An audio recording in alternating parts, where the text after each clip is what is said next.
ஆறாவது மந்திரம் நேற்று பொருள் படிச்சு அப்படிதானே? நமச்சிவாய மாலை ஆறாவது மந்திரம்.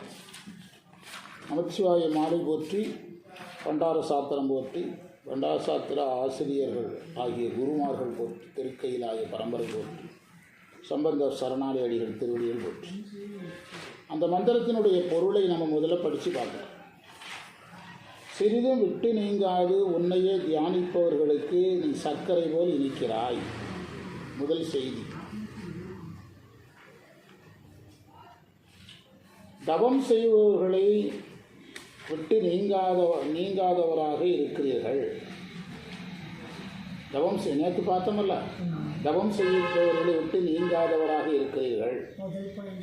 முதல்ல தியானிப்பவர்களுக்கு சர்க்கரை போல் இனிப்பவர். நமச்சிவாய குருமணியே. அடுத்த பத்தி, அருள் நூல் கற்று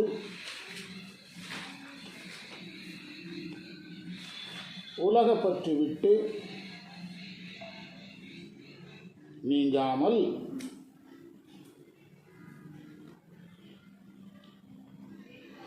இல்லறத்தையே விரும்பும் என் நெஞ்சம்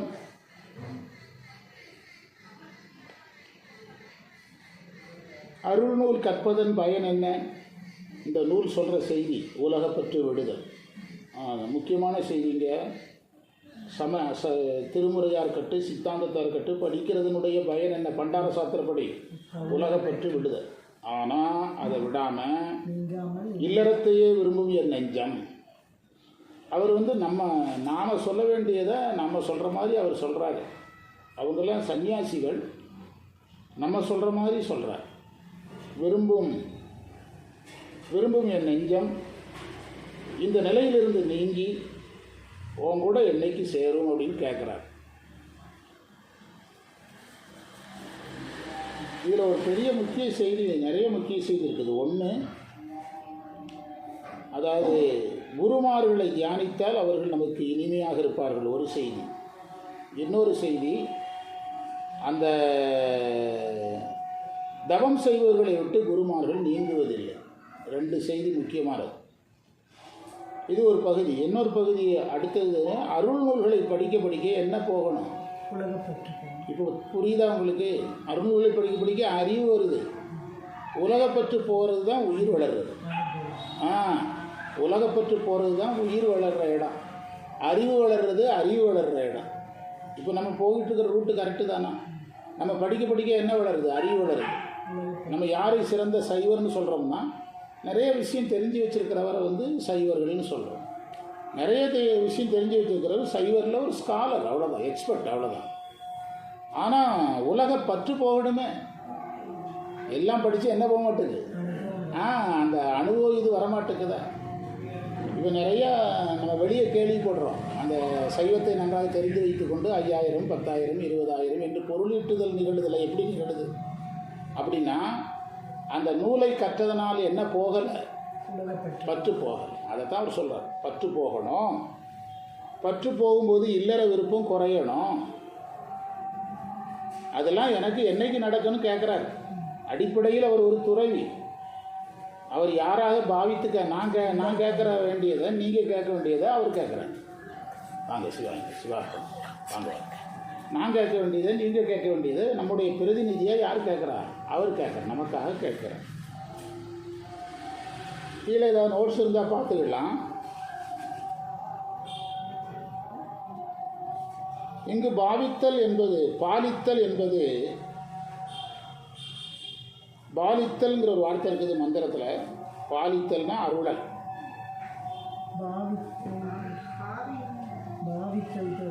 பாலித்தல் நீங்கள் எழுதிடுங்க, நம்ம போய் பார்த்துக்கலாம். பாலித்தல் என்பது அருளல். அருளை பாவிப்பது அதுவும் இருக்குது. அருளை பாவிப்பது சிவோகம் பாவனை.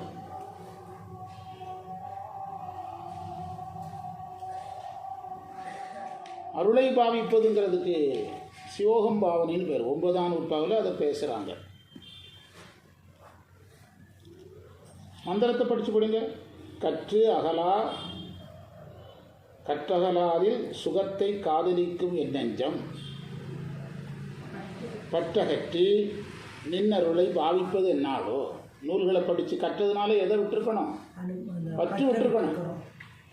பற்று விடுதல் அப்படின்னாலே சைவத்தில் வந்து புரிதலே நேர் எதிர்மாறாக போயிடுது. பற்று விடுதல்ங்கிற கோட்பாட்டுக்கு யாரும் தயார் இல்லை. சைவர்களே தயார் இல்லை பெரும்பாலும். அதாவது சைவமே வந்து பற்றோடு வாழ்கிறதுக்கு தான். நல்லா சாப்பிட்டு தூங்கிக்கிட்டே சிவபெருமானை கும்பிட்டுட்டே இருக்க வேண்டியதான். அப்படின்னா எதுக்கு அப்போ நமக்கு குருமார்கள் துறவிகளாக வர்றாங்க? அப்போ நம்முடைய தலைமை குருமார்கள் யாராக வரக்கூடாது? அவ ஏன் வர்றாங்க? சிவபெருமானையை நம்ம யாராக பார்க்குறோம்? அது யோக வடிவம் என்ன வடிவம்? குரு வடிவம் தான். குரு வடிவமாக பார்க்குறோம். இதெல்லாம் நம்ம யோசிக்கணும். ரெண்டு இல்லறத்தில் இருக்கிறதா இல்லையாங்கிறது கேள்வி இல்லை. இல்லறத்தில் இருந்து அழுந்தாமல் இருக்கிறதுங்கிறத தான் பற்றின் விடுதல்னு நம்ம சொல்கிறோம். அதுக்காக எல்லாத்தையும் போட்டு ஓடுங்கன்னு சொல்லலை, எல்லாரும் சாமியாராக ஓடுங்கன்னு சொல்லலை. ஆனால் உலகப்பற்று இருப்பவர்களுக்கு யார் கிடையாது? உலகத்தில் இருப்பவர்களுக்கு இறைவன் உண்டு. உலகப்பற்றில் இருப்பவர்களுக்கு யார் கிடையாது? இறைவன் கிடையாது. அதான் அந்த மந்திரம் சொல்கிற செய்தி. குடும்பத்தில் இருக்கலாம், மனைவி கூட இருக்கலாம், வீட்டில் இருக்கலாம், சம்பாதிக்கலாம், எல்லா வசதிகளும் வச்சுருக்கலாம். ஆனால் அவர்களுக்கு உலகப்பற்று இருந்தால் யார் கிடைக்க மாட்டா? உலகம் கிடைக்கும். யார் கிடைக்க மாட்டா? இறைவன் கிடையாது செய்தி. நீங்கள் துறவியாக இருக்கீங்களா இல்லறத்தாராக இருக்கிறீங்களாங்கிறது கேள்வியே கிடையாது. குருமார்கள் இல்லறத்திலையும் இருந்து பெரும் சாதனை செய்கிறார்கள், துறவரத்திலிருந்து பெரும் சாதனை செய்கிறார்கள். அப்படி தானே? அதையெல்லாம் நம்ம உள்வாங்கிக் கொள்ளணும். அடுத்த மந்திரத்துக்கு பொருள் எழுதணும்னா நம்ம அடுத்த தேவாரம் படிக்க போயிடும். அடுத்த மந்திரத்துக்கு பொருள் எழுதுங்க. 7வது மந்திரத்துக்கு குருவே 7வது மந்திரத்துக்கு பொருள் எழுதுங்க. இடைவிடாமல் துதிக்கின்ற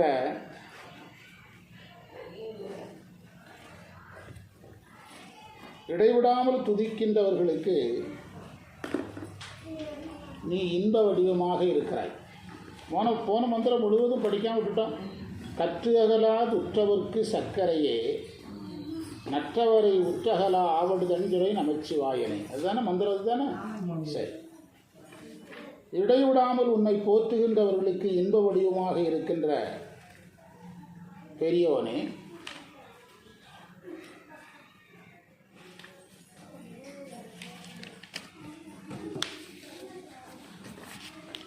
திருவாவடுதுறையில் எழுந்தருளிய நமச்சிவாய குருவே,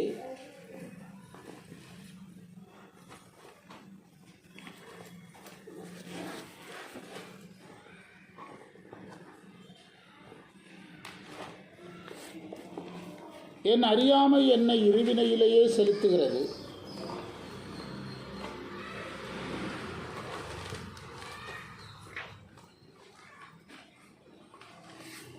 ஆணவம் சதி செய்து மயக்குகிறது.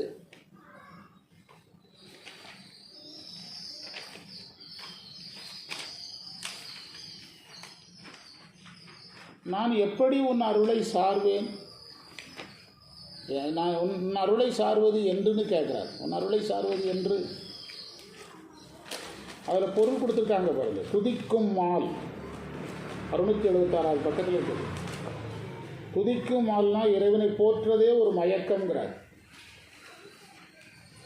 அந்த போற்றுறதே ஏற்படுற மயக்கம்னா அந்த மயக்கத்துக்கு பேர் தான் பாடுறதுலேயே ஈடுபாடு அதிகமாகிறது. அந்த வகையை சேர்ந்தது தான் அது முற்றோதல். அதெல்லாம் இந்த துதிக்கும் மால்னு பேர். அழகான வார்த்தை. பாடிக்கிட்டே இருக்கிறது அது ஒரு வகையான மயக்கம். ஆமாம், அது ஒரு வகையான மயக்கம். ஆனால் அந்த மயக்கம் இருக்கிறவங்க எல்லாருமே ஒரே கிரேடுன்னு சொல்லக்கூடாது. அதுலேயே மார்க்கிகளாக எந்த மார்க்கத்தில் இருக்கிறாங்கங்கிறத பொறுத்து அது பலம் கொடுக்கும். சரியினாலே என்னதுன்னு தெரியாமல் இருந்து பாடுறது வேறு, சரியை பின்பற்றி பாடுறது வேறு, கிரியை பின்பற்றி பாடுறது வேறு, யோகம் பின்பற்றி பாடுறது வேறு, ஞானம் பின்பற்றி பாடுறது வேறு. எந்த நிலையிலிருந்து பாடுறாங்கன்னு பார்க்கணும். இந்த இடத்துல இவர் சொல்கிறது ஞானத்தை பின்பற்றி பாடுறது. இது வந்து எனக்கு முழு பக்குவப்பட்டவங்களுடைய பாட்டை சொல்லிட்டு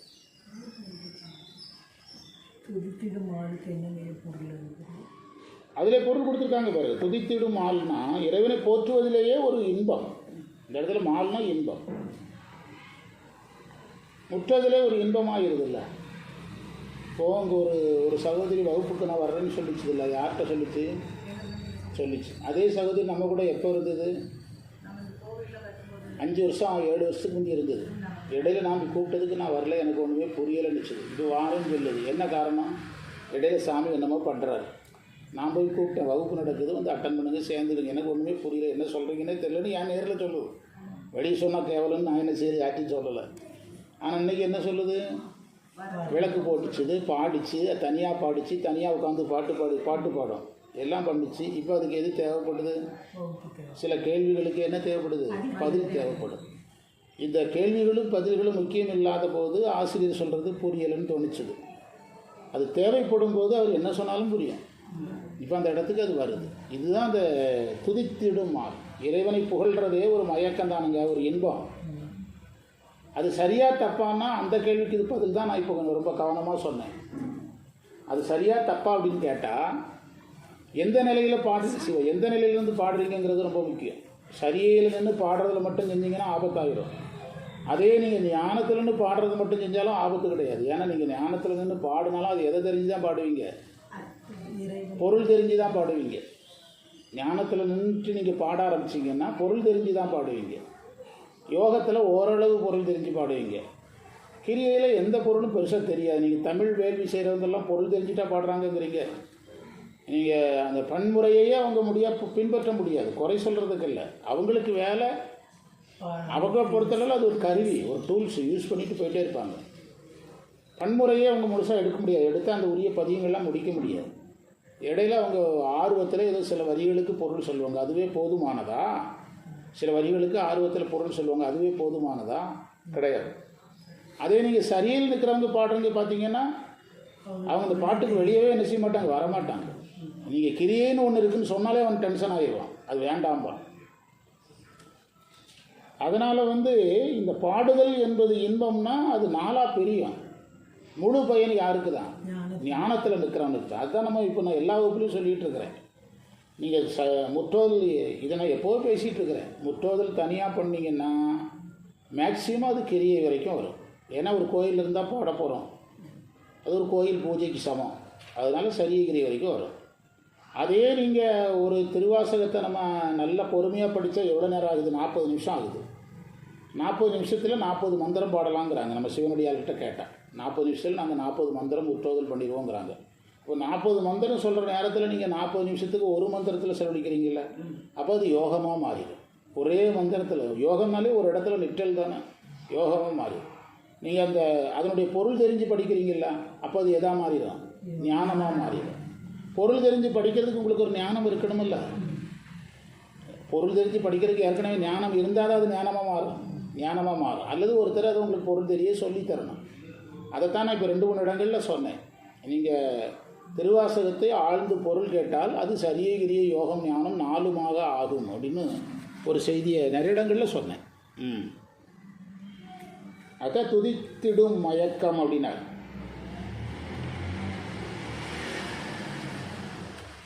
இப்போ நம்ம பன்முறையில் பாடுவதை மட்டுமே தொழிலாக வச்சுருக்கிறவங்ககிட்ட நீங்கள் நிறையா அதுக்கிட்ட பொருளெல்லாம் எதிர்பார்க்க முடியும். ஏதோ ஆர்வத்தில் 2 வரைக்கும் பொருள் சொல்லுவாங்க. அதில் இருக்கிற ஆழமான பொருளெல்லாம் அவங்களுக்கு என்ன செய்யாது, தெரியாது, தெரிய வேண்டிய அவசியமும் கிடையாது. அவங்களுக்கு என்ன டியூட்டி? எத்தனை வகை பண் இருக்குது தேவாரத்தில்? 24 வகை பண்ணை காட்டணும், அவ்வளோதான் அவங்களுக்கு டியூட்டி. அவங்களுக்கு நீங்கள் அவங்ககிட்ட போய் எனக்கு மோட்சம் காட்டுங்க, எனக்கு ஞானம் காட்டுங்கன்னு நம்ம கேட்கவும் முடியாது. அவங்க அதை கேட்கறதுக்கு அனுமதிக்கவும், எந்த பண்ணில் சந்தேகம் அதை மட்டும் கேளும்பாங்க. உண்டா? சரிதானா? அதை உதித்திடும்.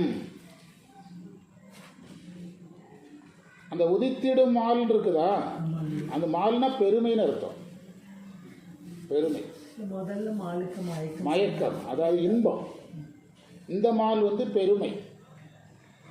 நம்ம பெரிய கடைக்கு என்ன பேர் சொல்கிறோம்? மாலுங்கிறோம்லாங்க. இது ஒரு வகையான சமஸ்கிருத வார்த்தை மாலுங்கிறது. பெரிய டிபார்ட்மெண்ட் ஸ்டோரை மாலுங்கிறோம்ல. நீங்கள் வட இந்தியாவிலாம் பாம்பேலாம் போனீங்கன்னா மாலுங்கிற வார்த்தை தான் யூஸ் பண்ணுவாங்க. தமிழ்நாட்டிலே அதிகமாக நிறையா இருக்குது. முதல்ல பாம்பே டெல்லியில் தானே. பாம்பே மால்களுக்கெலாம் நிறைய கடைக்கு போயிருக்கிறேன். எங்கள் அக்கா அங்கே தானே இருக்கிறாங்க. அங்கே கடை இதுன்னு அந்த வார்த்தையெல்லாம் இருக்காது, மாலுங்கிற வார்த்தை மட்டும்தான் இருக்குது. மால்னா ஒரு வெளியே ஒரு இடத்துல மால்னு போட்டிருப்பான், உள்ளே போனோம்னா அது நூற்றுக்கணக்கான ஏக்கரில் எல்லா கடைகளும் இருக்கும். துணினா துணி தனியாக இருக்கும், உணவுனா உணவு தனியாக இருக்கும்.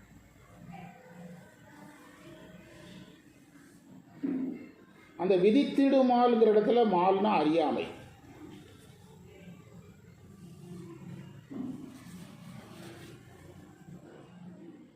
சதித்திடுமால் இருக்குதா, அது சதித்திடும் ஆள்னு பிரிக்கணும். ஆள்னா ஆசை. ரொம்ப ஆழமான மந்திரம். தமிழ் சொற்கள் வித்தியாசமாக இருக்கு, படித்து பாருங்க. விதித்திடுமால் விரிவினைக்கே வெய்யமலம் தீயேனை சதித்திடுமால் நின்னருளை சார்ந்திடுவது என்னாலோ துதித்திடுமால் வந்துட்டா. உற்ற இன்ப தொண்டர்க்கு நின்னருளே உதித்திடுமால் ஆவடுதன் துறை நமச்சிவாயனே. திருமாலுக்கு மாலை திருமாலையும் மால்னு சொல்கிறோம். ஆமாம், உதித்திடுமாலுக்கு மாலை. இந்த இடத்துல திருமால் வராது. இந்த இடத்துல உதித்திடுமாலுக்கு பொருள் சொல்லாமல் விட்டுருக்காங்களா?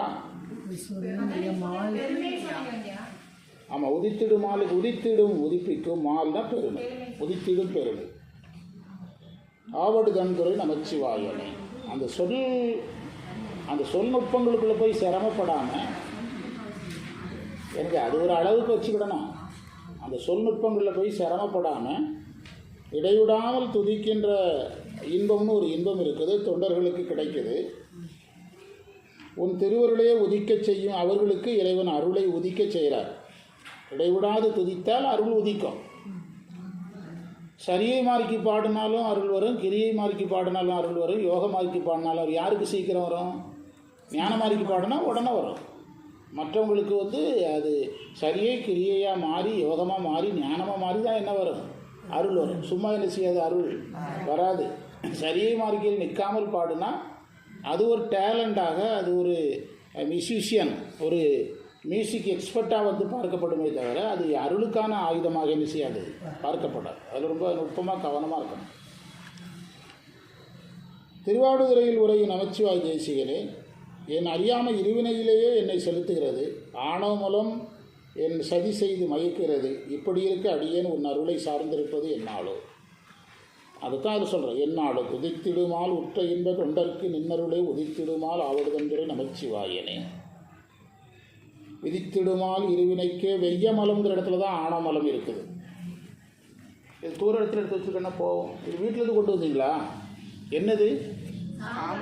சாம்பிராணி. எவ்வளோ ஒரு பீஸு? ஆ,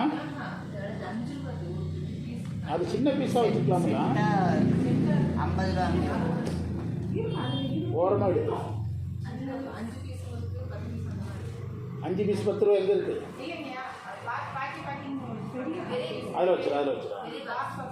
அப்படி சாமிக்கு போட்டு எங்கே கிடைக்குது?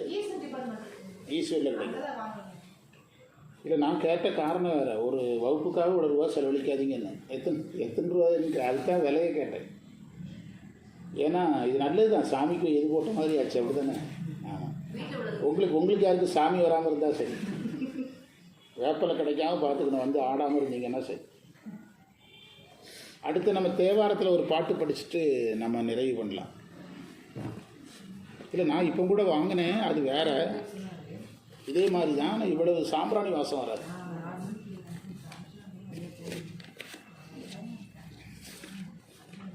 எங்கே போகிறாங்க? பார்த்துக்கிடுங்க. குழந்தைகளை கூப்பிட்டு வருது பெருசில் கவனம் இல்லாமல் எங்கேயோ விளையாட்டுத்தனமாக இறங்கி இதை வேடிக்கை பார்த்துட்டு எங்கேயோ இறங்கிடும். இந்தாங்க, இதை இது பண்ணிடுங்க. அடுத்த பதிவுக்கு ரெடியாக.